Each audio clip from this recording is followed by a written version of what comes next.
Hello genius, how are you well. आप सभी अच्छे होंगे, आशा करते हैं बहुत अच्छे होंगे। तो आज हम पढ़ने जा रहे हैं दो चर वाले रैखिक समीकरण युग्म। और इसमें बिल्कुल बेसिक से जानने वाले हैं कि रैखिक समीकरण इन टू वेरिएबल्स क्या होते हैं, दो चर वाले रैखिक समीकरण क्या होते हैं और युग्म क्या होते हैं, और कब इनके हल संगत होते हैं, कब असंगत होते हैं, एंड मीन्स कब कंसिस्टेंट होते हैं और कब इनकंसिस्टेंट होते हैं। और इसको बेसिक से जानेंगे। तो चलिए देखते हैं दो चर वाले रैखिक समीकरण। तो दो चर वाले रैखिक समीकरण की अगर डेफिनेशन की बात करें तो एक ऐसा समीकरण जिसमें दो वेरिएबल्स हो, यानी जिसमें दो चर हो, और वो समीकरण में जो चर हो उनकी घात क्या होनी चाहिए, एक होनी चाहिए, यानी यूनिक होनी चाहिए, यूनिट पावर होनी चाहिए। तो मान लो ax plus B Y plus C बराबर 0 में आप देखेंगे तो यहाँ पर x की पावर कितनी है, 1 है, y की पावर भी 1 है। ए बी सी क्या है, हमारे अचर होते हैं। ए कामा बी कामा सी हमारे जो होते हैं अचर होते हैं, और ये रियल नंबर होते हैं, यानी वास्तविक संख्याएं होती हैं। एक्स कामा वाई क्या होते हैं, ए बी सी अचर होते हैं। अचर मीन्स कांस्टेंट, कांस्टेंट बच्चों कांस्टेंट होते हैं। एक्स कामा वाई क्या होते हैं, वेरिएबल्स होते हैं जिनके मान बदलते रहते हैं बच्चों। वेरिएबल, इनके मान क्या होते हैं, बदलते रहते हैं। यहाँ पर एक ध्यान देने वाली बात ये है कि x और y जो होगा उसकी घात हमेशा एक होगी, यानी पावर हमेशा एक होगी। तो यहाँ पर फॉर एग्जाम्पल के लिए अगर मान लो दो चर वाले रैखिक समीकरण हमारे पास है, मान लो x माइनस वाई बराबर 2, x माइनस वाई बराबर 2 है। तो इसके कितने हल संभव हैं, अगर मान लो दो चर वाला केवल एक रैखिक समीकरण है तो उसके अनंत हल होते हैं। इसमें मान लो x की वैल्यू हमारे पास कितनी है, 2 है, और y की वैल्यू 0 है, तो वो इसका एक हल होगा। अगर रख के देखते हैं तो यहाँ पर रखेंगे 2 माइनस 0, तो लेफ्ट हैंड साइड बराबर हो जाएगा राइट हैंड साइड के। यहाँ पर और निकालते हैं तो मान लो x की वैल्यू 3 है, y की वैल्यू 1 भी सेटिस्फाई कर रही है। x की वैल्यू मान लो 4 कर ले, y की वैल्यू 2 कर ले, वो भी सेटिस्फाई कर रही है। 4 माइनस 2 बराबर 2 हो जाता है हमारा।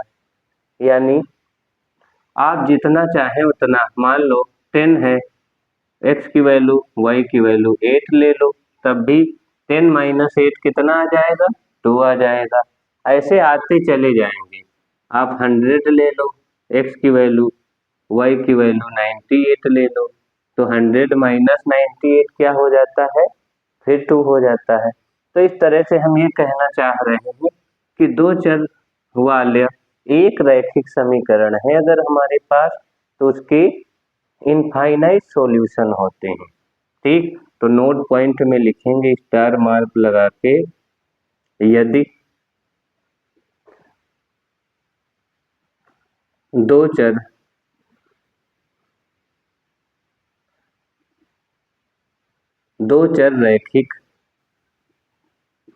रैखिक समीकरण के अनंत हल होते हैं। दो चर, यदि न लिखें, दो चर रैखिक समीकरण के अनंत हल होते हैं। आपने देख ही लिया है, तो अनंत हल होते हैं, सभी ने देख लिया, यानी इनफाइनाइट सॉल्यूशन होते हैं। इनफाइनाइट तो इनफाइनाइट सॉल्यूशन होते हैं। तो याद रखिएगा कि हमारे पास अगर कोई दो चर रैखिक समीकरण है तो उसके अनंत हल होंगे, यानी अगर वो अकेला समीकरण है, ये बात ध्यान रखना, दो चर रैखिक समीकरण जिसमें दो चर हो, यानी एक एक्स हो और एक वाई हो, जरूरी नहीं एक्स वाई हो। फॉर एग्जाम्पल दो चर वाले रैखिक समीकरण 2t प्लस 5u भी हो सकता है बराबर 7, कुछ ऐसा हो, ये भी दो चर रैखिक समीकरण है। अगर हमको दे दे 3p प्लस 4q बराबर 14, तो ये भी दो चर रैखिक समीकरण है। हमारे कहने का मतलब है दो चर रैखिक समीकरण बेसिकली हम लोग एक्स वाई के फॉर्म में लेते हैं, लेकिन अगर हम लेना चाहें तो किसी भी फॉर्म में ले सकते हैं। बस इंडिकेट करना होगा कि यहाँ पर पहले वाली समीकरण में t कामा u क्या है, वेरिएबल है, मतलब चर है, ठीक। और यहाँ नीचे वाले में हमें इंडिकेट करना होगा p कामा q क्या है, चर है, मीन्स वेरिएबल है, ये इंडिकेट करना होता है। चलिए आगे हम लोग देखते हैं इसमें।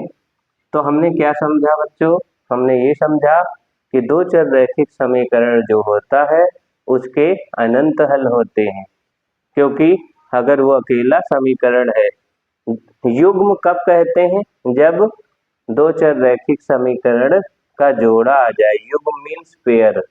अगर दो चर रैखिक समीकरण दो हों तो उन्हें हम युग्म कहते हैं।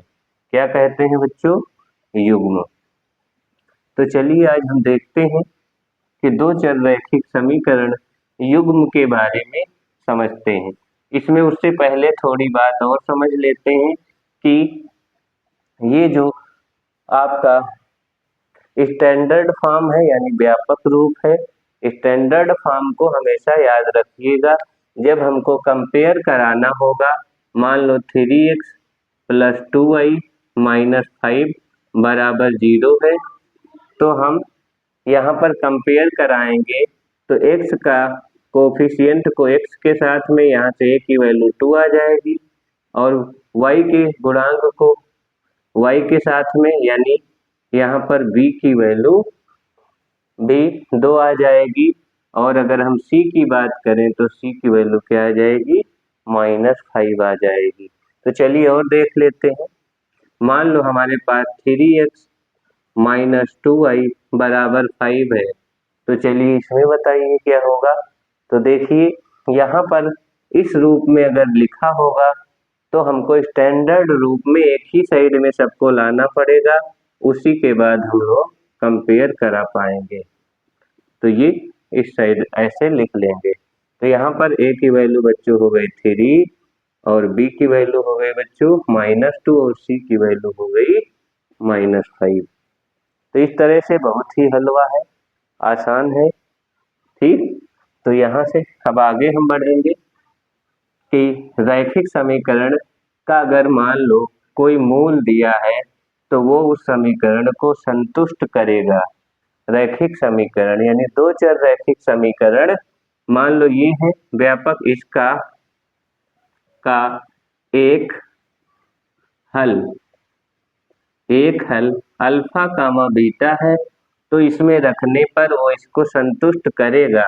अगर संतुष्ट करेगा तभी उसका हल होगा, अदरवाइज नहीं होगा बच्चों। तो देखते हैं, तो अल्फा एक्स के स्थान पर रखेंगे तो ए अल्फा प्लस बीटा वाई के स्थान पर रखेंगे तो बी बीटा प्लस सी बराबर 0 आना चाहिए। इस तरह से आपको कम समझ में आया होगा। चलिए हम एक उदाहरण लेते हैं। मान लो 3x माइनस 2y बराबर हमारे पास है 1, तो इसका एक हल मान लो हमारे पास है 1 कामा 1। तो अगर हम 1 कामा 1 रखते हैं, x के स्थान पर 1 रखते हैं और y के स्थान पर 1 रखते हैं, तो LHS बराबर RHS हो जाना चाहिए। तो 3 माइनस 2 बराबर 1, यानी 1 बराबर 1। तो यहाँ से आपको समझ में आ गया होगा अच्छे से LHS बराबर RHS आ गया है, तो हमारा ये LHS है बच्चों, और ये क्या है RHS। यानी दोनों समीकरण अगर दोनों पक्ष बराबर हो जाते हैं LHS, यानी राइट लेफ्ट हैंड साइड बराबर राइट हैंड साइड हो जाता है, तो उसका वो हल है। अगर ना आए तो हल नहीं है। ठीक है ना। तो चलिए ये ऐसे ही हम चेक करते हैं। ठीक, ये तो जर्नल फॉर्म है, स्टैंडर्ड फॉर्म है, इसलिए इसको अब आगे हम समझने वाले हैं कि जो दो चर रैखिक समीकरण होते हैं इनका नाम रैखिक क्यों है। क्योंकि इनका ग्राफ बनाने पर, इनका ग्राफ प्लॉट करने पर, प्लॉट करते हैं तो स्ट्रेट लाइन आती है, सीधी रेखा आती है, स्ट्रेट लाइन यानी सरल रेखा, सरल रेखा बनती है, बनती है। इसीलिए इसको हम दो चर रैखिक समीकरण कहते हैं। तो आप याद रखिएगा, इसका जब भी हम ग्राफ भी बना के देखेंगे, ग्राफ बनाएंगे तो हमेशा एक सीधी रेखा बनेगी। ठीक, अब यहाँ पर संगत और असंगत हल को समझेंगे। संगत हल वे हल होते हैं जिसका कम से कम एक हल हो। मान लो जैसे हमारे पास समीकरण है 2x minus Y is equal to 2, ये एक समीकरण है। और ये संगत कब होगा, तो संगत मीन्स कंसिस्टेंट, संगत, संगत मीन इंग्लिश में कंसिस्टेंट, कंसिस्टेंट, कंसिस्टेंट कब होगा, जब कम से कम इसका एक हल हो। तो अगर हम इसके हल के बारे में पूछें तो आप कहोगे सर 2, 2 है, क्योंकि 2 2 4 माइनस 2 बराबर 2 आ जाएगा। तो इसका एक हल क्या हो जाएगा 2, 2। आप पुट करके देख लें तो 2 इंटू 2 माइनस 2 बराबर 2, तो 4 माइनस 2 बराबर 2, यानी 4 माइनस 2 2 बराबर 2, यानी LHS बराबर RHS जब भी आ जाए वो उस समीकरण का हल होता है। ठीक, तो यहाँ पर कोई भी समीकरण संगत तब होता है जब उसके एक कम से कम एक हल हो, अधिक से अधिक इन्फिनिटी हो सकते हैं। ठीक है ना, तो वो संगत होते हैं। असंगत की बात करें, अगर हम असंगत की बात करें तो कोई एक ऐसा समीकरण जिसका कोई हल ना हो, ऐसा समीकरण जिसका कोई हल ना हो, तो उसे हम कहेंगे असंगत रैखिक समीकरण। तो संगत और असंगत समझ गए होंगे, यानी ऐसा समीकरण जिसका हल संभव ना हो तो उसे हम कहते हैं असंगत रैखिक समीकरण, और संगत कम से कम एक हल होना चाहिए। तो चलिए हम आ जाते हैं अपनी एक्सरसाइज में। तो अब हम समझेंगे बच्चों कि अपनी एक्सरसाइज नंबर 1, तो हम लोग एक्सरसाइज में आ जाते हैं और इसके मेन 3 पॉइंट्स हैं, इस पूरे चैप्टर के मेन 3 पॉइंट्स हैं। उन 3 पॉइंट्स को हम क्लियरली समझ लेते हैं। तो अभी तक हमने जो समझा है वो सिर्फ ये समझा है कि दो चर रैखिक समीकरण अगर है तो उसके अनंत हल होते हैं, और दो चर रैखिक समीकरण के हल संगत कब होते हैं, जब उसका कम से कम एक हल हो, अधिक से अधिक अनंत हो सकते हैं, और जब उसका कम से कम एक भी हल नहीं है यानी कोई हल नहीं है तो वो समीकरण असंगत हो जाता है, इनकंसिस्टेंट हो जाता है। तो चलिए अब हम आएंगे pair of linear equation. Pair of linear, pair means बच्चों जोड़ा, linear equation, equation in two variable, two variable.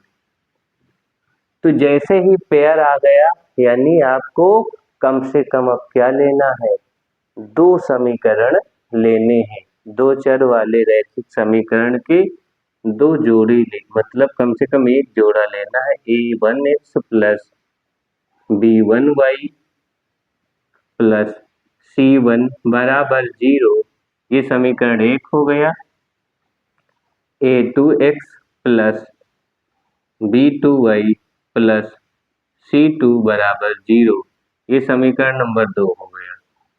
तो यहाँ तक आप समझे होंगे। तो ये समीकरण यानी पेयर मीन्स होता है जोड़ा, तो कम से कम हमें दो समीकरण लिखने होते हैं, दो चर वाले, यानी टू वेरिएबल्स के लीनियर इक्वेशन कम से कम दो लिखने होते हैं, तभी हम उसको पेयर बोलेंगे।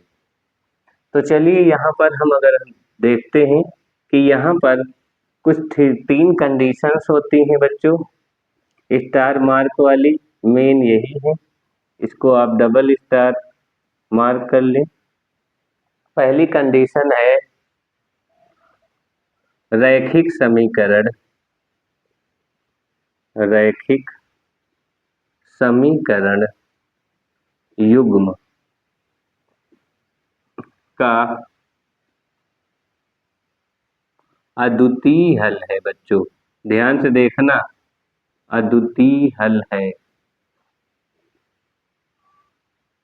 या अद्वितीय हल होंगे। तो अद्वितीय हल तभी होंगे, इस पे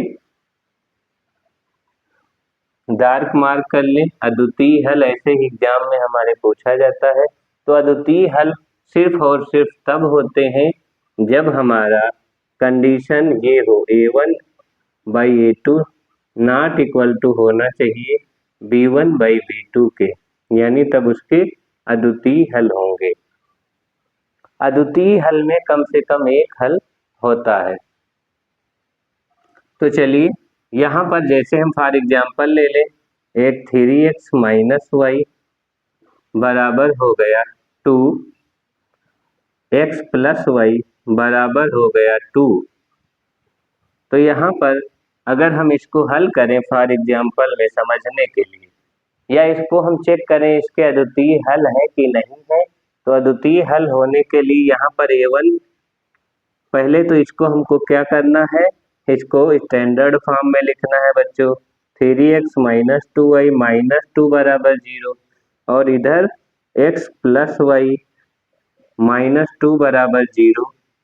तो यहाँ से जब हम लिखने जाते हैं तो यहाँ से a1 की वैल्यू है बच्चों 3, और b1 की वैल्यू है -1, और c1 की वैल्यू है -2, a2 की वैल्यू है 1।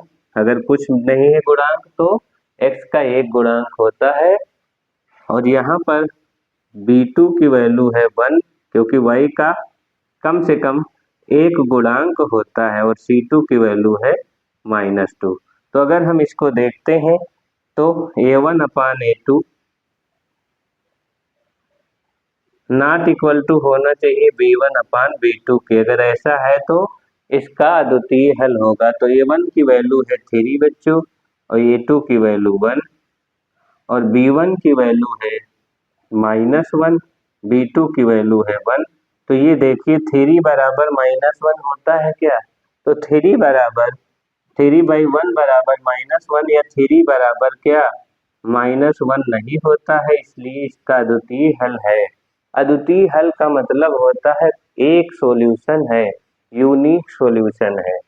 क्या है, यूनिक सॉल्यूशन है आपका, यूनिक मतलब एक हल। तो ऐसे हम लोग चेक करते हैं। अब इसको, इस एग्जाम्पल को अगर हम हल करें तो देखेंगे कि यूनिक सॉल्यूशंस जो आ रहा है हमारा, वो हमारा क्या है, उसका हल भी हम निकाल सकते हैं। तो इन दो समीकरणों को ऐड कर दो। जैसे ही ऐड करोगे y प्लस का y माइनस का कट जाएगा, और 3x और प्लस x 4x होता है, 3x में 1x ऐड करोगे तो 4x हो जाएगा, और 2 + 2 क्या हो जाएगा बच्चों 4। तो 4x बराबर 4, तो x बराबर 4/4, यानी 4 से 4 कटेगा तो 0 नहीं 1 बचेगा। ठीक, तो x बराबर 1 आ गया। x बराबर 1 समीकरण नंबर 2 में रख दो, तो 1 + y बराबर 2, तो y की वैल्यू भी 1 आ गई। तो यहाँ से हमें क्या पता चला कि ये जो पेयर ऑफ लीनियर इक्वेशन है उसका जो अद्वितीय हल है वो क्या है 1, 1, इसका अब और कोई हल नहीं हो सकता है। क्यों? क्योंकि स्ट्रेट लाइन जो होती है वो स्ट्रेट लाइन हमेशा एक ही पॉइंट पर कट करती हैं, जहां पर कट करती हैं वही उसका सॉल्यूशन होता है। तो ये स्ट्रेट लाइन का सॉल्यूशन बच्चों 1, 1 है। मान लो पहली वाली स्ट्रेट लाइन ये है 3x - y बराबर 2, और ये वाली स्ट्रेट लाइन का इक्वेशन है x + y बराबर 1। तो इसका जो 2, तो इसका जो सॉल्यूशन आया है 1, 1 आया है। सभी को अच्छे से समझ में आया होगा यहाँ तक कि जो सॉल्यूशंस होते हैं अद्वितीय हल का सॉल्यूशन सिर्फ एक ही होता है। अगले पॉइंट पर हम लोग मूव करेंगे कि अनेक हल हो या अनंत अनेक हल हो, तो उसके बारे में इंफिनिटी सॉल्यूशंस हो तो उसमें कौन सी कंडीशन सेटिस्फाई होती है। तो चलिए देखेंगे, यहाँ तक के आपको समझ में आ गया होगा बिल्कुल कायदे से, आशा करते हैं। तो चलिए आगे बढ़ेंगे। We are going to next point. हम लोग अगले पॉइंट पे बढ़ेंगे। रैखिक समीकरण युग्म का, अगर हमारे पास है रैखिक समीकरण युग्म के अनेक हल हैं बच्चों। कितने हल हैं? अनेक हल हैं। अनेक मीन्स मैनी सॉल्यूशन। तो मैनी सॉल्यूशंस के लिए क्या कंडीशन होती है, स्टार मार्क करके लिख लो। A1/A2 is equal to B1/B2 is equal to C1/C2। ये कंडीशन अगर है तो मैनी सॉल्यूशंस होते हैं या इनफाइनाइट सॉल्यूशन होते हैं, अनंत हल होते हैं। अनेक मीन अनंत, अनेक मीन्स आप ये कह सकते हो अनंत, यानी इनफाइनाइट सॉल्यूशन। ठीक, यहाँ पर ये कंडीशन के लिए जैसे हम 2x + 3y -5 = 0, ये हमारे पास कोई इक्वेशन है, और एक इक्वेशन ये है 4x + 6y - 10 = 0। तो हमसे अगर कोई पूछे इसका हल कितने हल हैं, तो इसके चेक कीजिए इसके कितने हल हैं। तो हम जल्दबाजी नहीं करेंगे कि जल्दबाजी में हम बता दें अद्वितीय हल है। इसको हम चेक करेंगे। तो A1 = बच्चों पहले समीकरण से A1 B1 C1 निकालो। A1 का मान 2 है, B1 का मान 3 है, और C1 का मान या C1 की वैल्यू -5 है। A2 की वैल्यू 4 है, B2 की वैल्यू 6 है, और C2 की वैल्यू -10 है। तो चलिए रखते हैं A1/A2 is equal to B1/B2 is equal to C1/C2। तो A1 की value 2/4 is equal to 3/6 is equal to -5/10। तो अगर हम इसको कट करें तो 1 1 जा 1 1, 2 1 जा 2, 2 2 जा 4, ऐसे 2 2 जा 4, 3 1 जा 3, 3 2 जा 6, माइनस से माइनस कटा, 5 1 जा 5, 5 2 जा 10, यानी 1/2 बराबर 1/2 बराबर 1/2, यानी सब बराबर आ गए हैं, तीनों वैल्यू बराबर आ गई हैं, तो हम क्या कहेंगे, इन्फिनिटी मैनी सॉल्यूशन है, यानी अनंत अनेक हल है।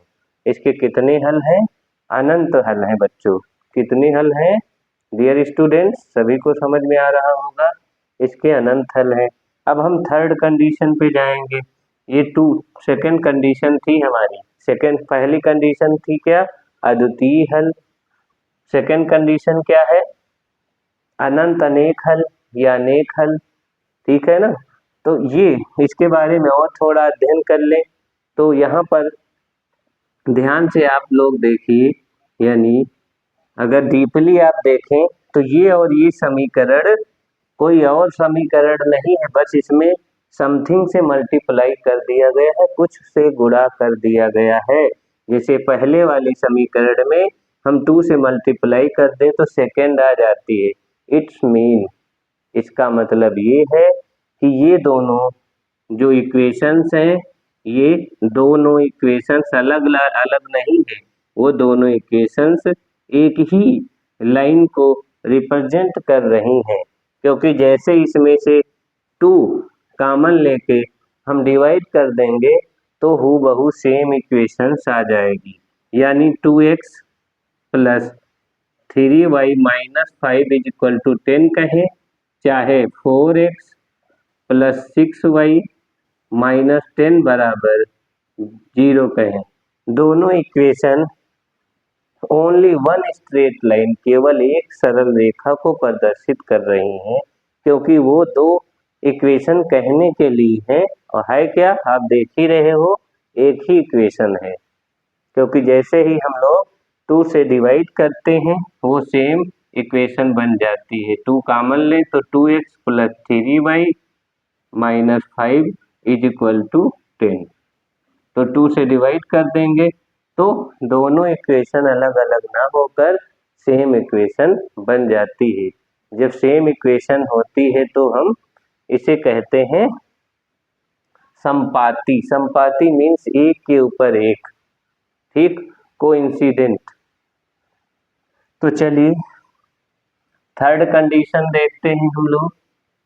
थर्ड कंडीशन, जब कोई हल ना हो, जब कोई हल ना हो, रैखिक समीकरण युग्म का कोई हल ना हो, तो ध्यान से देखेंगे बच्चों, third condition very very important है ये तीनों कंडीशंस। तो थर्ड कंडीशन है, जब रैखिक समीकरण युग्म का कोई हल ना हो, कोई हल ना हो यानी no solution, means no solution. तो नो सॉल्यूशन की कंडीशन क्या है बच्चों, हमको करना है a1/a2 is equal to b1/b2 not equal to c1/c2 होना चाहिए, ये कंडीशन होती है, यानी a1/a2 b1/b2 not equal to c1/c2। For example 2x minus 5y minus 10 is equal to 0, और इधर है मान लो हमारे पास 4x माइनस 10y प्लस 15 कुछ ऐसे है बराबर 0, इस टाइप से है। तो हम अगर इसको देखें तो यहाँ पर a1 की वैल्यू बच्चों 2, a2 b1 की वैल्यू है -5, c1 की वैल्यू है -10, दूसरे इक्वेशन से a2 की वैल्यू है 4, b2 की वैल्यू है -10 और c2 की वैल्यू है 15। सभी समझ गए होंगे क्योंकि हम कई बार लिख चुके हैं। तो a1/a2 is equal to b1/b2 is equal to c1/c2। तो यहाँ पर A1 की वैल्यू है हमारी 2/4 इज इक्वल टू -5/10 माइनस का is equal to not equal to होना चाहिए -10/15। ठीक, तो चलिए हम देखते हैं। तो यहाँ पर 2 1 जा 2, 2 2 जा 4, माइनस से माइनस कटा, 5 1 जा 5, 5 2 जा 10, यानी 1/2 बराबर 1/2। लेकिन यहाँ पर 5 2 जा 10, 5 3 जा, ये बराबर नहीं है, -2/3 आया है। ठीक, तो आप देख रहे हैं कि यहाँ पर ये कंडीशन सेटिस्फाई हो रही है, यानी पहला पद दूसरे पद के A1/A2 बराबर B1/B2 है, लेकिन C1/C2 के नहीं है। तो हम क्या कहेंगे, इस रैखिक समीकरण का कोई हल नहीं है, यानी no solutions of pair of linear equation. तो इस पेयर ऑफ लीनियर इक्वेशन का कोई हल नहीं है, नोट कर लीजिएगा। ठीक है ना। तो अब आगे हम समझेंगे ग्राफिकल मेथड इसमें। तो ग्राफिकल मेथड क्या है, सभी ने लिख ही लिया होगा, फटाफट लिख ले। तो आगे हम ग्राफिकल मेथड बताते हैं। तो चलिए ग्राफिकल मेथड देखते हैं इसका। तो जब दो लीनियर इक्वेशन हमको दी हो जिनका कोई हल ना हो, जिनका कोई हल ना हो, तो वो लीनियर इक्वेशन बच्चों पैरेलल होती है। क्या होती है, पैरेलल।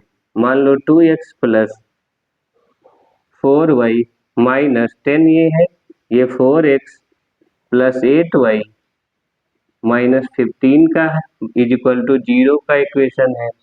ठीक, तो आप ध्यान से देखें तो यहाँ पर सिर्फ और सिर्फ क्या, यहाँ पर सिर्फ और सिर्फ c की वैल्यू अलग है। यहाँ अगर 2 से डिवाइड कर दें तो ये 2x plus 4y minus 15/2 is equal to 0। तो देखें सेम इक्वेशन है, बस c की वैल्यू यहाँ पर 10 है, यहाँ पर 15/2 है। ठीक, तो इस टाइप की इक्वेशन जब भी होगी, यानी थर्ड वाले केस में जिसका कोई हल नहीं होता है, वो इक्वेशंस पैरेलल होती हैं।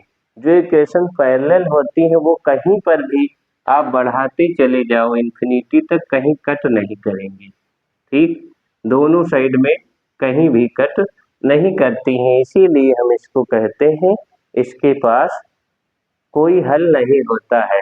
जब इक्वेशन यानी जब स्ट्रेट लाइन एक दूसरे को ऐसे कट करती हैं तब उसका एक सॉल्यूशन आता है, और जब स्ट्रेट लाइंस समपाती हो यानी एक के ऊपर एक हो तब इन्फिनिटी सॉल्यूशंस होते हैं, ध्यान से समझिएगा।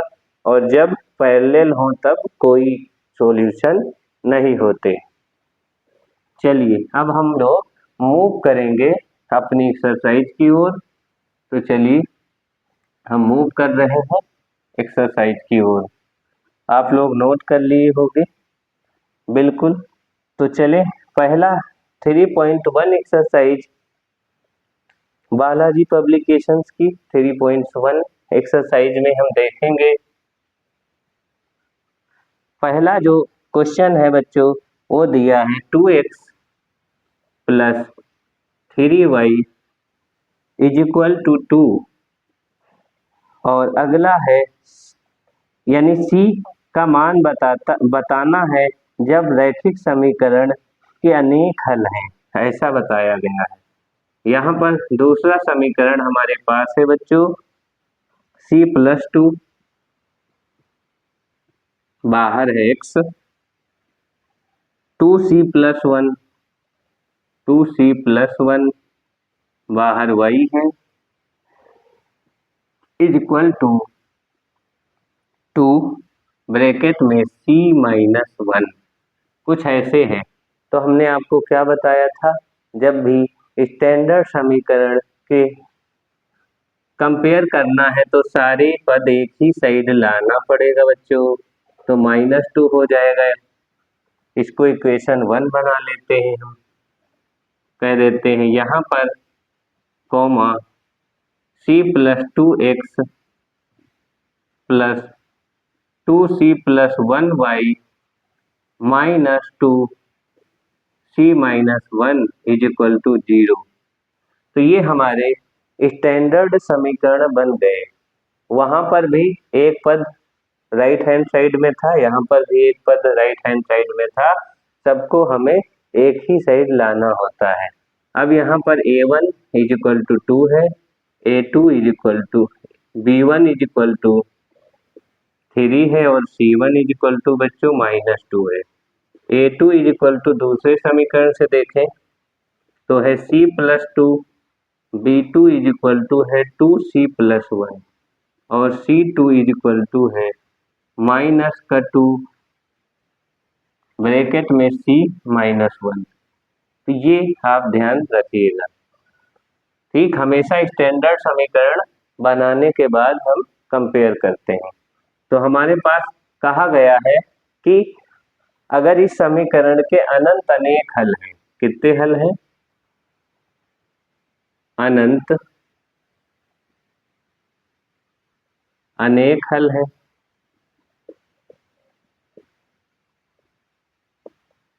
अनेक हल हैं तो c का मान निकालना है। तो सभी समझ गए होंगे। अनंत अनेक हल की कंडीशन क्या थी बच्चों? a1/a2 बराबर b1/b2 बराबर c1/c2। अभी तो हमने लिखी है। तो a1 की वैल्यू है बच्चों 2 और a2 की वैल्यू है c plus 2 is equal to b1 की वैल्यू हमने निकाली 3, b2 की value 2c plus 1 is equal to c1 की वैल्यू -2 अपान में -2 ब्रैकेट में c -1। तो चलिए यहाँ से अगर हम बस कोई दो को उठा लीजिए, अब हो जाएगा। तो हम पहले और दूसरे को ले लेते हैं, तो क्रॉस मल्टीप्लाई कराना पड़ेगा। पहले और दूसरे को हम लेंगे, c plus 2 is equal to 3 upon में 2c प्लस 1। इसका इधर से मल्टीप्लाई कर दो और इसका इधर से, तो 2 इंटू ब्रैकेट में लगा देना 2c plus 1 is equal to, इधर भी ब्रैकेट लगाना होता है जब भी पद दो से अधिक हो तो चलिए 2 2 जा 4c plus 2 is equal to 3c plus 6। 3c left hand side में लाओ तो 4c प्लस का है, 3c इधर प्लस का है, इधर आएगा माइनस 3c हो जाएगा। ये 2 राइट हैंड साइड में लाओ तो 6 -2 हो जाएगा, इस साइड में प्लस का है तो यहाँ पर 1c बचेगा या c कह लो, और इधर क्या बचेगा 4। तो c की वैल्यू क्या आ गई बच्चों? 4 आ गई है। यहाँ तक आप समझ गए होंगे, फटाफट कर लीजिए फिर हम आगे मूव करेंगे। यानी अनंत अनेक हल हो तो c का मान हमको बताना था बच्चों, फटाफट कर लीजिए।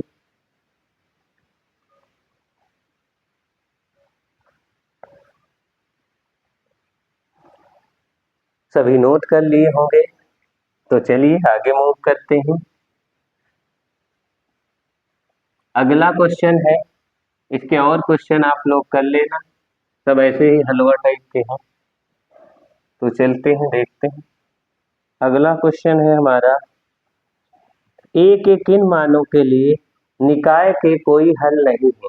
a के किन मानों के लिए निकाय का कोई हल नहीं है? तो चलिए देखते हैं।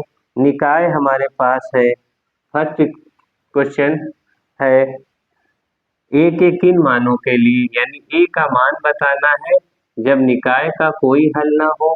जब कोई हल ना हो तो हमने कंडीशन देखी थी क्या? a1/a2 is equal to b1/b2 not equal to c1/c2। जब कोई हल ना हो तो ये कंडीशन हमने पीछे देखी है। तो a का मान बताना है, तो चलिए हम लोग बताते हैं। ax plus 3y, ax plus 3y is equal to a minus two, और क्या है 12x प्लस ay। अगला इक्वेशन है बच्चों 12x plus ay is equal to a। तो हमने क्या कहा था, अभी ये स्टैंडर्ड फॉर्म है क्या? नहीं है, बनाना पड़ेगा। तो ax प्लस 3y, ए इधर आएगा लेफ्ट हैंड साइड में तो -2 लेफ्ट हैंड साइड में आएगा तो +2 is equal to 0। 12x plus a y बच्चों माइनस हो जाएगा, ये लेफ्ट हैंड साइड में आएगा, ठीक, इक्वल टू 0। यहाँ से कंपेयर करते हैं, a1 की वैल्यू a है, b1 की वैल्यू 3 है और c1 की वैल्यू -a प्लस 2 है। ध्यान रखना a2 की वैल्यू 12 है, b2 की वैल्यू a है और c2 की वैल्यू -a है। तो चलिए देखते हैं, यहाँ पर हमारे पास कंडीशन है a1/a2 is equal to b1/b2 not equal to c1/c2। तो चलिए देख लेते हैं, a1 की value a upon 12 is equal to b1 की वैल्यू 3 अपान a, ठीक, नॉट इक्वल टू c1 की value -a plus 2 upon -a, ठीक। तो हम इन दो को ले लेते हैं, तो क्या हो जाएगा, क्रॉस मल्टीप्लाई कराओगे तो a² इज इक्वल टू 36, तो a इज इक्वल टू ±6, लेकिन हमको क्या लेना है, प्लस का लेना है, ठीक। जब प्लस का 6 लेंगे, a की वैल्यू तो यहाँ रख के हम देख लेंगे, तो +6 +2 तो -6 + 2 4 आएगा, अपान में -6 आएगा, यानी 4 अपान में -6 आएगा, जो कि कट के -2/3 आएगा, ठीक। तो ये इक्वल नहीं है, यानी सेटिस्फाई हो रही है कंडीशन, तो ए की वैल्यू ये हो जाएगी, ठीक, a इक्वल टू 6 हो जाएगी बच्चों। चलिए हम मूव करते हैं अगले स्टेप पर। ये सारे स्टेप अब आप लोग कर लोगे, क्योंकि हलवा टाइप के क्वेश्चन है, इसमें ज़्यादा कुछ नहीं बताना था। अब हम आएंगे अपनी अगली एक्सरसाइज, एक क्वेश्चन और कर लेते हैं, क्वेश्चन नंबर 3 का कोई एक क्वेश्चन कर लेते हैं, जहां पर a और b के मान बताने हैं। तो चलिए कर लेते हैं। तो हमारे पास पहला समीकरण 3 का है, मान ये दिया है बच्चों 2x, दूसरा करते हैं 2x plus 3y is equal to 7। A b के मान ज्ञात कीजिए, इसके अनंत अनेक हल है, मतलब दूसरी वाली कंडीशन जो पढ़े थे हम लोग, अनंत अनेक हल वाली कंडीशन क्या थी, सारे बराबर थे। तो यहाँ पर है a प्लस बी, बाहर है x, और 2a माइनस बी बच्चों, बाहर है y, बराबर है बच्चों 3 ब्रैकेट में a प्लस बी प्लस 1, कुछ ऐसा है, यानी 2x प्लस 3y बराबर 7। तो स्टैंडर्ड फॉर्म बनाना पड़ेगा, 2x प्लस 3y माइनस 7 बराबर 0। एक ही साइड में सबको लाना है, a प्लस बी ब्रैकेट में x plus 2a minus b, बाहर y minus 3a plus b plus 1। तो ये याद रखना बच्चों, इज इक्वल टू 0, हमेशा हम स्टैंडर्ड फॉर्म बनाते हैं। यहाँ से a1 की वैल्यू बच्चों क्या है, 2 है, b1 की वैल्यू 3 है, c1 की वैल्यू -7 है, a2 की वैल्यू बराबर, a2 की वैल्यू क्या है, a plus b, small a plus small b, b2 की वैल्यू है 2a माइनस बी, और C2 की वैल्यू है बच्चों -3 ब्रैकेट में a प्लस बी प्लस 1। तो ये याद रखना, जब कोई हल ना हो या जब अनंत अनेक हल हो तो क्या था, अनेक हल है, अनेक हल है कहा है, तो a कामा बी का मान ज्ञात करना है बच्चों। इस समीकरण में पेयर ऑफ लीनियर इक्वेशन में तो हमने देखा था a1/a2 is equal to b1/b2 is equal to c1/c2 होता है। a1 की वैल्यू 2 है, a2 की वैल्यू a प्लस बी है, इज इक्वल टू b1 की वैल्यू 3 है, b2 की वैल्यू 2a माइनस बी है, इज इक्वल टू c1 की वैल्यू -7 है, c2 की वैल्यू -3 ब्रैकेट में a plus b plus 1 bracket बंद करें।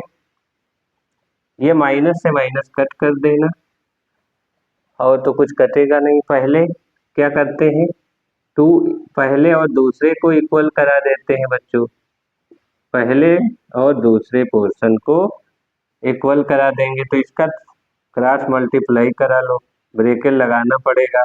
तो 2a minus b is equal to 3 times a plus b, ठीक, इस टाइप से। तो 2 का मल्टीप्लाई होगा तो 2 2 जा 4a minus 2b is equal to 3a plus 3b।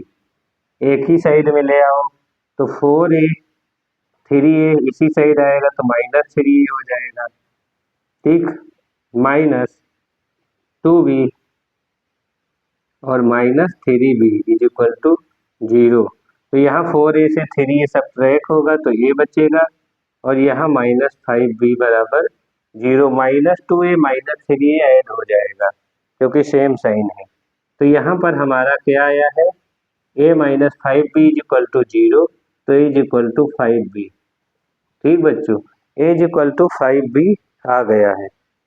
यहाँ पर इधर देख लीजिए, जब हमने क्रॉस मल्टीप्लाई किया और एक ही साइड में इसको लेके आए हैं तो ये देख लीजिए, अगर नीचे ना दिखता हो तो इधर देख लें, एक ही साइड में जब लेके आएंगे तो हमारा क्या आएगा बच्चों, 4a माइनस 3a और ये 2b माइनस के है उस साइड ले जाएंगे तो 3b प्लस का 2b हो जाएगा।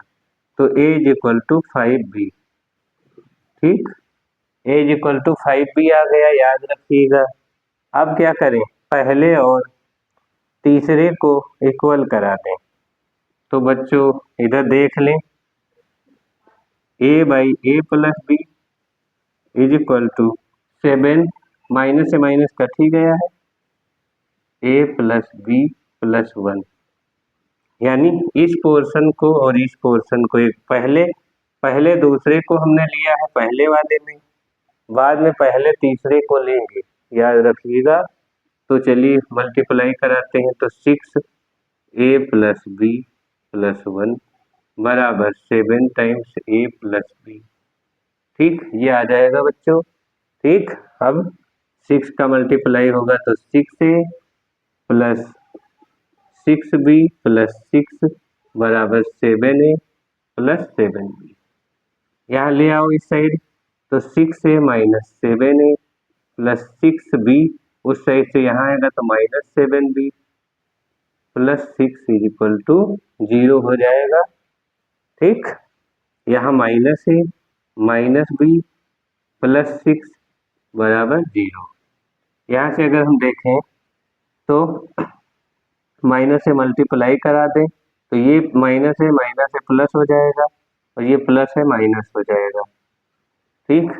तो यहाँ पर a प्लस बी -6 से उस साइड में ले जाओ 6 हो जाएगा।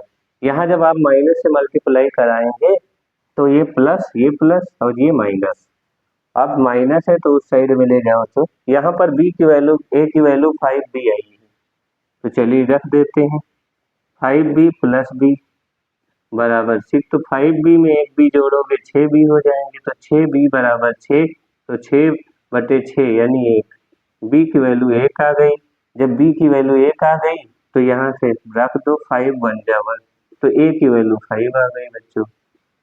तो 5 और 1 आ गई। ए का मान 5 है और बी का मान 1 है। ए का मान 5 है और बी का मान 1 है। ऐसे ही हमको कैलकुलेट करना है बच्चों। तो चलिए ये कर लेते हैं फटाफट। आप लोग नोट कर लीजिए कायदे से, फिर से समझ लीजिए। पहले बार में पहले दूसरे को लिए, फिर दोबारा वाले समीकरण में पहले तीसरे को लेकर हल करते हैं। जब दो वेरिएबल हो, यानी ए और बी दो मान निकालने हो, जब एक हो तो एक ही समीकरण से आ जाता था, लेकिन जब दो निकालने हो तो दो समीकरण होने चाहिए हमारे लिए। करिए।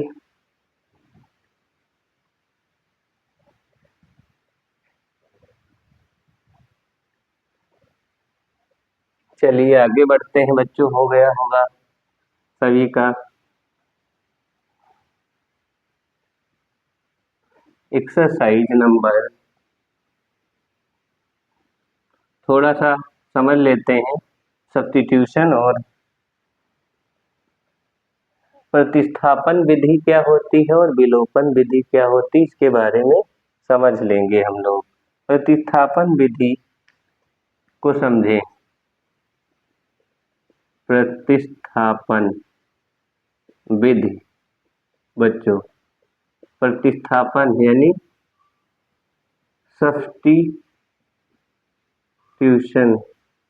मेथड, इसमें क्या करते हैं? तो सब्स्टिट्यूशन मेथड में हम क्या करते हैं, एक का मान निकाल के दूसरे में रख देते हैं बच्चों। ठीक है ना, एक का मान निकाल कर दूसरे में रख देते हैं, तो वो उस विधि को हम लोग प्रतिस्थापन विधि कहते हैं। यानी दो चर रैखिक समीकरण युग्मों में से किसी एक समीकरण से x या y किसी एक का मान निकाल कर किसी दूसरे समीकरण में अगर हम रख देते हैं तो उस विधि को हम प्रतिस्थापन विधि कहते हैं। मान लो 3x minus 2y is equal to 1 है और एक 3x plus 2y is equal to 5 है। ठीक है ना, तो अब हम क्या करेंगे, किसी एक से एक का मान निकाल कर दूसरे में रख देंगे। तो जैसे मान लो ये पहली समीकरण है, ये दूसरी है, तो पहली समीकरण से x का मान लो हमने निकाला, तो क्या निकालेंगे, 3x is equal to 1 plus 2y। बच्चों भाई ये -2 है, उस साइड में जाएगा +2 हो जाएगा। अब 3 से डिवाइड कर दो तो x बराबर 1 प्लस 2y/3। ये समीकरण नंबर 3। x का मान अब दूसरे वाले में रखना है। पहले वाले से निकालोगे तो दूसरे वाले में रखोगे, दूसरे वाले से निकालोगे तो पहले वाले में, किसी एक से निकाल के एक समीकरण में रखना होता है। तो चलिए हम लोग देखेंगे बच्चों, यहाँ पर दूसरे वाले में अब रखना है, तो 3 into 1 plus 2y/3 plus 2y बराबर क्या है, 5 है। ठीक, ये 3 से बच्चों 3 कट गया, मल्टीप्लाई में ही इसलिए कट जाएगा। ठीक, तो बचा क्या हमारे पास, 1 प्लस 2y प्लस 2y बराबर 5। तो 2y प्लस 2y 4y हो जाएगा, y जुड़ जाएंगे बराबर 5। ठीक, अब क्या करेंगे, 1 को उस साइड भेज दो, तो 4y बराबर 5 माइनस हो जाएगा 1, तो ये 4y बराबर 4। तो 4/4 कर लो, तो 4 1 जा 4 यानी 1 आएगा। ठीक, y का मान 1 आ गया। अब y का मान यहाँ समीकरण नंबर 3 में रख लो। तो समीकरण नंबर 3 क्या है, x बराबर 1 प्लस 2y/3 है। तो यहाँ पर y का मान जो आया है वो रख लो, y का मान 1 आया है। ठीक, तो 2 1 जा 2 प्लस 1, तो बच्चों 1 प्लस 2 कितना होगा, 3 हो जाएगा।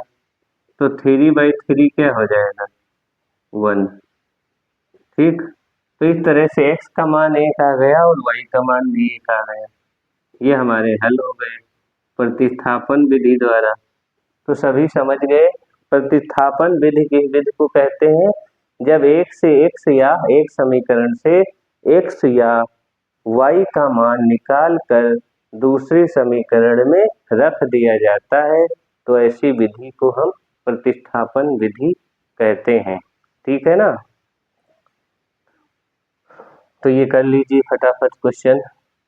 ये प्रतिस्थापन यानी सब्स्टिट्यूशन मेथड कहते हैं। ठीक, यानी हम क्या करते हैं, किसी एक इक्वेशन से x की वैल्यू या y की वैल्यू निकाल कर दूसरे इक्वेशन में पुट कर देते हैं, तो इस विधि को हम सब्स्टिट्यूशन मेथड कहते हैं।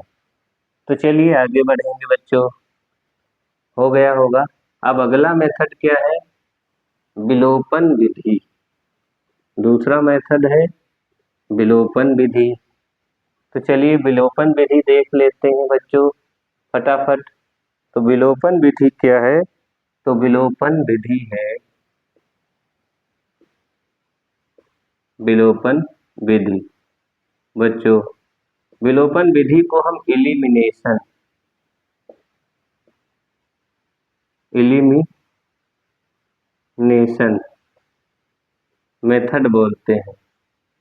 इलिमिनेशन का मतलब है जब दो रैखिक समीकरण युग्म में से किसी एक का गुणांक बराबर करके जोड़ या घटा के खत्म कर दिया जाता है, तो ऐसी विधि को आप क्या कहते हैं? विलोपन विधि। अभी नहीं समझ पाए होंगे, फिर से समझें।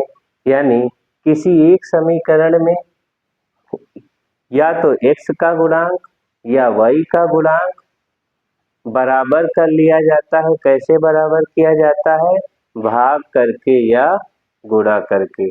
तो जब हम भाग या गुणा करके किसी, मान लो हमारे पास 3x minus Y is equal to 5 है बच्चों, ठीक, और 2x plus Y plus 2y या 3y कर लो बराबर 7 है। ठीक, अब इसमें क्या है, किसी एक का गुणांक बराबर करना है। इसमें ना तो x का गुणांक बराबर है ना तो y का। यहाँ पर 3 है x के गुणांक, यहाँ पर 2 है, यहाँ पर y का गुणांक -1 है, यहाँ पर +3 है। आप देख ही रहे हो। तो अब किसी एक का बराबर कर लो। इक्वेशन 1 में अगर हम लोग क्या करें, 3 से मल्टीप्लाई कर दें तो y का गुणांक बराबर हो जाएगा। तो लिखेंगे समीकरण एक में एक के दोनों पक्षों में एक के दोनों पक्षों में 3 से गुणा करने पर, फटाफट देख लें तो क्या हो जाएगा। ये समीकरण 1 है, ठीक, इसमें गुणा करना है दोनों पक्षों में, तो यहाँ भी होगा, यहाँ यहाँ हर जगह होगा गुणा, ध्यान रखना बच्चों। तो 3 3 जा 9x minus 3y is equal to 15। ये समीकरण नंबर 3। तो समीकरण 3 और 2 को ऐड कर दो, यानी 2 है 2x plus 3y is equal to 7। जोड़ने पर लिखोगे, जोड़ने पर क्या हो गया, -3y प्लस 3y कट गया, आपने देखा, और 9 2 11 हो गया, और इधर 22 हो गया। तो x इज इक्वल टू बच्चों 22/11, तो 11 दूना 22। x की वैल्यू बच्चों 2 आ गई। तो जैसे ही x की वैल्यू 2 आई, समीकरण 1 में रख लो या 2 में रख लो। समीकरण 1 में रख लो x की value 2, 3x minus Y is equal to 5 है पहला समीकरण। तो 3 into 2 minus Y is equal to 5, 3 2 जा 6 minus Y is equal to 5, minus Y is equal to 5, ये 6 उधर जाएगा, -6 हो जाएगा। तो 5 प्लस का माइनस का 6 है, माइनस का 1 बचेगा आपका, तो माइनस से माइनस कट जाएगा, तो इस तरह से y का मान 1 आ जाएगा, ठीक, और x का मान 2 आ जाएगा। यहाँ पर रख के चेक भी कर सकते हो, 3 2 जा 6, माइनस 1, 6 से 1 सब्ट्रैक्ट करोगे 5 आ जाएगा, ठीक, 2 2 जा 4 प्लस 3 7 आता है, संतुष्ट भी कर रहा है इक्वेशन। तो आपने क्या समझा, विलोपन विधि और प्रतिस्थापन विधि। विलोपन विधि में हम लोग किसी एक गुणांक को बराबर करा के जोड़ या घटा के उसको हटा देते हैं, और प्रतिस्थापन विधि में किसी एक x या y किसी एक का मान निकाल कर दूसरे समीकरण में रख देते हैं, तो उसे हम क्या कहते हैं, प्रतिस्थापन विधि कहते हैं। और जब गुणांक बराबर कराते हैं तो उसे विलोपन विधि कहते हैं। तो आप समझ ही रहे हो, हलवा है, ठीक है ना, तो हलवा है ये भाई, इसको खाते रहो। चलिए हम अपनी एक्सरसाइज पर आते हैं 3.2 पर। तो चलिए 3.2 एक्सरसाइज में पहला क्वेश्चन गजब का है आपका, तो चलिए देखते हैं। 31, पहला क्वेश्चन है 31x plus 47y is equal to 15, और दूसरा समीकरण है 47x plus 31y is equal to 63, ठीक। तो ये समीकरण नंबर 1, ये समीकरण नंबर 2। यहाँ पर ध्यान दें, अगर आप गुणांक बराबर करने जाओगे या प्रतिस्थापन विधि या विलोपन विधि कोई भी लगाओगे, बहुत ज़्यादा मल्टीप्लाई करना होगा। तो यहाँ हम लोग ट्रिक के माध्यम से करेंगे। ट्रिक क्या है बच्चों, कि हम पहले इन दोनों समीकरण को सब्ट्रैक्ट कर देंगे। क्या करेंगे, सब्ट्रैक्ट कर दें या ऐड कर लें, आप जैसा चाहो, ठीक है ना। तो यहाँ पर सब्ट्रैक्ट कर लो समीकरण को, तो जैसे सब्ट्रैक्ट करोगे, ठीक, तो देखें क्या बचेगा। यहाँ पर माइनस का 16x माइनस 47, जैसे घटाते हो तो साइन बदल जाते हैं, याद रखना। ये 47 प्लस का था तो माइनस हो जाएगा, 31 प्लस का है तो माइनस हो जाएगा, 63 प्लस का है तो माइनस हो जाएगा। माइनस 16x यानी 16x, यहाँ प्लस का 16xy, और यहाँ पर क्या आएगा, माइनस का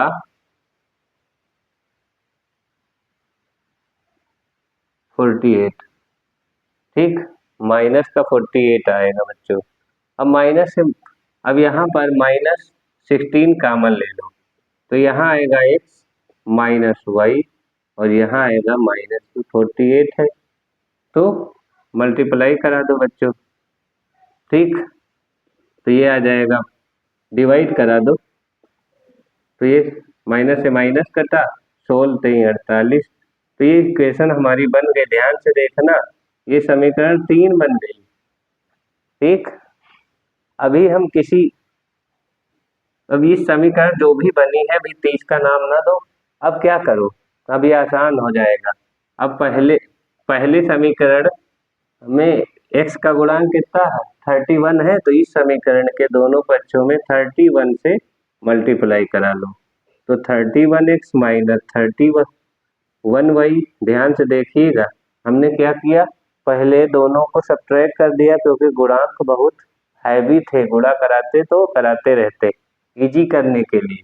अब हम जो इक्वेशन आई है उसमें किसी चाहे 47 से या 31 से मल्टीप्लाई करा दो, 31 से करा दो, तो 31x minus 31y is equal to 93। 3 into 31 क्या होगा, 93 होगा। इसको इक्वेशन 3। अब इक्वेशन 3 और इक्वेशन 1 को सब्ट्रैक्ट कर दो, इक्वेशन 1 जो है आपकी, क्योंकि अब देखो गुणांक बहुत इजीली बराबर हो गए हैं बच्चों। अभी देखना हलवा सा हो जाएगा, बहुत ही इक्वेशन।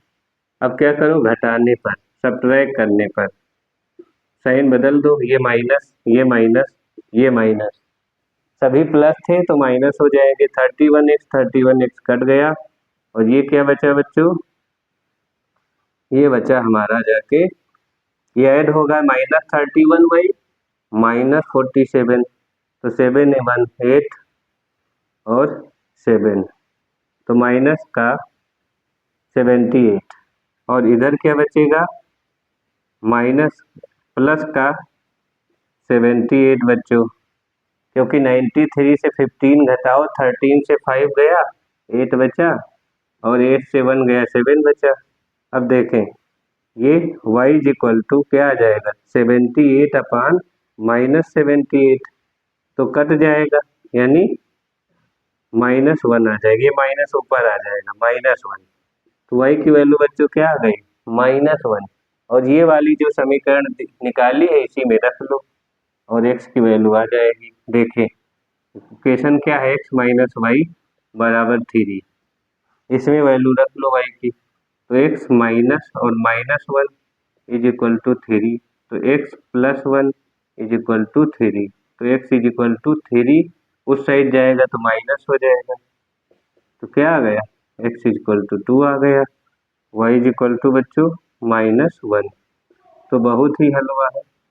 देखा आपने क्या किया, आपने जब बहुत हैवी गुणांक थे, कोफिशिएंट बहुत हैवी थे, तो हमने ट्रिक के माध्यम से कर लिया। ट्रिक क्या थी, दोनों समीकरण को सब्ट्रैक्ट कर दिया, 16 कॉमन ले लिया, डिवाइड कर दिया, ये समीकरण आ गए, फिर हमने किसी एक गुणांक को बराबर करा लिया।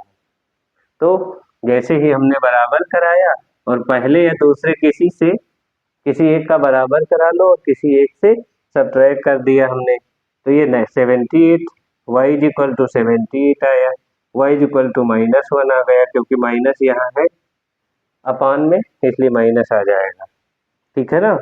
अब इसका y का मान -1 इस वाले समीकरण में हमने पुट कर दिया है, ठीक है ना।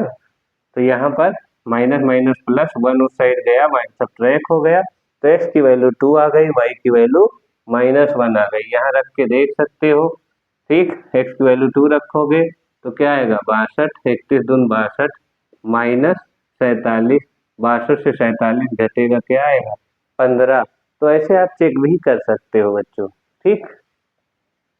तो इस तरह से आपका क्वेश्चन सेटिस्फाई भी हो रहा है। चलिए अगले क्वेश्चन पे हम मूव करते हैं, सभी स्क्रीनशॉट वगैरह ले सकते हो, फटाफट ले लो।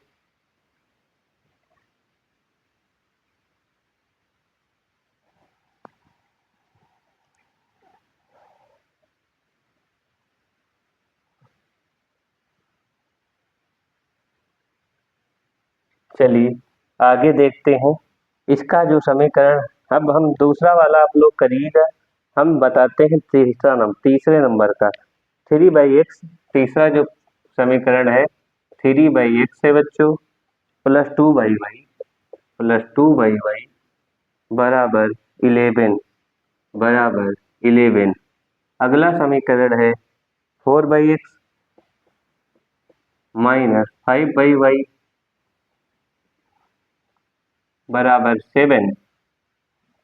इस टाइप का जब भी समीकरण आए तो एलसीएम कभी भी गलती से ना लेना, अगर आपने एलसीएम ले लिया तो फंस जाओगे।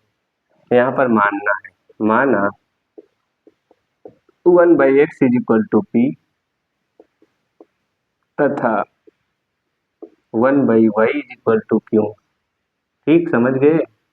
यानी जब भी ऐसा क्वेश्चन आए तो 1/x को p मान लो और 1/y is equal to q मान लो, स्मॉल। तो यहाँ पर 1 यानी 3/x है +2/y है बच्चों, बराबर 11 है, तो इसको हम क्या कर सकते हैं, 3 इंटू 1/x +2 इंटू 1/y बराबर 11 कर सकते हैं कि नहीं। तो 1/x को हमने क्या माना है, p, तो यहाँ 1/, इसके स्थान पर हम क्या रख सकते हैं, p, और यहाँ पर q, तो 3p + 2q बराबर 11, समीकरण नंबर 1 बन गई है, ठीक। अगली देखें, यहाँ पर भी 4 इंटू 1/x कर लो, माइनस 5 इंटू 1/y कर लो बराबर 7। तो यहाँ इसके स्थान पर p और यहाँ पर q पुट कर दो, तो 4p माइनस 5q बराबर 7, इक्वेशन नंबर 2। तो अब क्या करेंगे हम, यहाँ पर समीकरण 1 में हम क्या करें, 4 से गुणा कर दें, समीकरण 2 में 3 से। समीकरण 1 में हम करेंगे किससे गुणा, 4 से। तो करें समीकरण 1 में 4 से गुणा करने पर तो 4 3 12 p प्लस 8q बराबर 11 चौक 44। समीकरण 3 बन गई। इधर क्या है, इधर 3 से गुणा करो, समीकरण 2 में 3 से गुणा करने पर 3 से गुणा करोगे तो 4 3 12p माइनस 15q बराबर 21। समीकरण 4 बन गई। समीकरण 4 और 3 को हल करना है, तो इसके नीचे लिख देते हैं समीकरण 3 को, 12p माइनस प्लस 8q बराबर 44। बच्चों ये समीकरण 3 हो गया। ठीक, अब यहाँ पर सब्ट्रैक्ट कर दो, घटाने पर साइन बदलते हैं, तो माइनस माइनस माइनस, ये 12p प्लस का माइनस का कट गया, 15 और 8 23 माइनस का, माइनस के 23 क्यों, और इधर माइनस का 21 44 से घटेगा तो माइनस 44 है, और प्लस का 21 है तो माइनस का 23 बचेगा। तो यहाँ माइनस क्यू बराबर माइनस से माइनस कट कर दो, तो 23/23, 23/23 क्या होगा, 1 आ जाएगा ना। ठीक, 1 आ गया क्यू का मान। क्यू का मान 1 आया है, तो समीकरण किसी एक में रख लो, समीकरण 1 में रख लो, समीकरण 1 में रखो, समीकरण 1 में क्यू का मान रख लो। तो समीकरण 1 है 3p प्लस 2q बराबर 11। तो 3p प्लस 2 इंटू 1 क्यू का मान है, तो 3p प्लस 2 बराबर 11। तो 3p बराबर 11 माइनस 2, तो यहाँ से क्या आ जाएगा 9। तो 3p बराबर 9, तो 3 3 जा 9, 3 1 जा 3, ऐसे भी काट सकते हो। तो p का मान क्या आ जाएगा 3, p का मान 3 आ गया बच्चों। जब p का मान आपका 3 आया है हल करने पर, ठीक, तो आपने क्या माना था, आपने ये माना था कि 1/x बराबर, ये देखो 1/x बराबर माना था p, और 1/y बराबर आपने माना था q। ठीक, यहाँ पर लिखा है, यहाँ मान रख दो बस। 1/x बराबर जो माना है, तो p की वैल्यू 3 आई है, तो यहाँ 3 रख दो।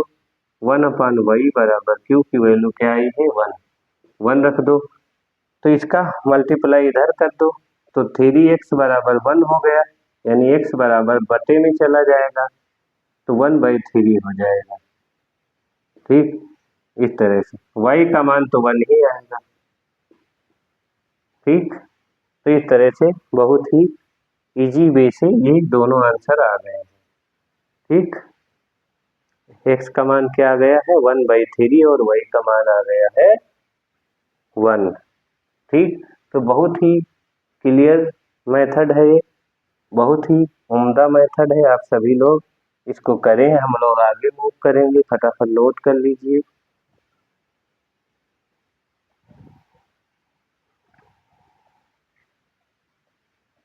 चलिए आगे हम देखते हैं।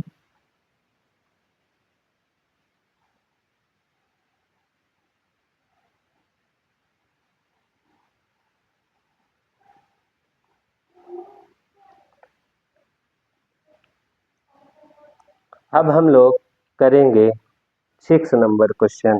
6 नंबर क्वेश्चन है x plus y upon x y is equal to 2, x minus y upon x y is equal to 6। तो ये है। तो अब इसको क्या कैसे करें, तो बहुत ही इजी है। इसमें x अपान अलग अलग कर लें इसको, x अपान x Y plus y upon x Y बराबर 2, इधर भी कर लें x अपान x Y minus y upon x Y बराबर 6 कर लें। यहाँ देखो x से x कट गया, यहाँ एक y से y कट गया, यहाँ x से x कट गया, यहाँ y से y कट गया, क्या बचा 1 upon Y plus 1 upon x बराबर 2। ठीक, इधर क्या बचेगा बच्चों 1 upon Y minus 1 upon x बराबर 6। ये समीकरण 2 है। अब फिर वही क्या करोगे 1 upon Y is equal to P मान लो और 1 अपान माना, ठीक ये करना है, और 1 upon X is equal to Q मान लो। तो ये क्या हो जाएगा p प्लस क्यू बराबर 2 बच्चों, 3 इक्वेशन, और इधर p माइनस क्यू बराबर 6। ठीक, समीकरण 1 और 3 और 4 को, समीकरण 3 और 4 को सिर्फ जोड़ दो। ठीक, जैसे जोड़ोगे क्यू से क्यू कट जाएगा, लिखोगे जोड़ने पर तो क्यू प्लस का क्यू माइनस का क्यू कट गया, p प्लस पी 2p 6 2 8 हो गया। ठीक, तो p बराबर 8/2 यानी 2 चौको 8, यानी p की वैल्यू 4 आ गई। p की वैल्यू 4 आ गई है। समीकरण इसमें रख लो p का मान, समीकरण 3 में p का मान रखने पर तो 4 प्लस क्यू बराबर 2। ठीक, तो यहाँ से आ गया, उस साइड ले जाओ तो -4 हो जाएगा, तो क्यू की वैल्यू क्या आ गई -2, क्यू की वैल्यू -2 आ गई, पी की वैल्यू 4 आ गई है। अब जो माने थे वहां हम लोग रख लेंगे। तो हमने क्या माना है, हमने माना है 1 अपान वाई बराबर पी, तो 1 अपान वाई बराबर 4, तो इसका मल्टीप्लाई कर दो तो 1 बराबर 4y, तो y बराबर क्या हो जाएगा 1/4। ठीक, और क्या माना है हमने 1 upon X is equal to Q माने, तो क्यू क्या आया -2, तो 1 upon X is equal to -2 है, मल्टीप्लाई करा दो, या इसको यहाँ ले आओ और एक्स को वहाँ ले जाओ, तो 1 अपान -2 इज इक्वल टू एक्स, यानी एक्स की वैल्यू क्या आ गई, एक्स की वैल्यू बच्चों आ गई है एक्स इज इक्वल टू -1/2 आ गया, और वाई इज इक्वल टू क्या आ गया 1/4। ठीक, तो ये आपके मान आ गए।